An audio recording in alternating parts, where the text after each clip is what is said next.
August 6, 1915, Osowiec Fortress, a place where death should have conquered all.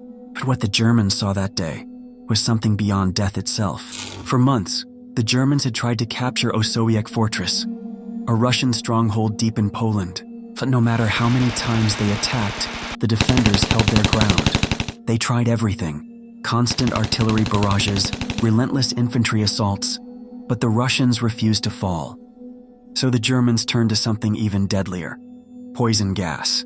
Early in the morning, the Germans unleashed a horrifying weapon: chlorine gas.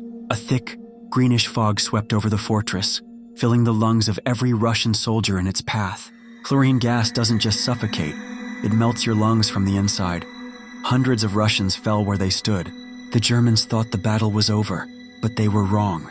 The Russians, coughing up blood, their skin burned by gas, charged straight at the German lines. Their faces were twisted in agony, their uniforms soaked in blood. To the Germans, it looked like the dead were rising to attack. In sheer terror, the Germans abandoned the battlefield. The men they thought were dead had defeated them. Most of those Russian soldiers wouldn't survive the day, but in their final moments, they achieved the impossible. They turned their own deaths into victory. The attack of the dead men remains one of the most terrifying and legendary moments in military history, a battle where death itself was not enough to stop the will to fight.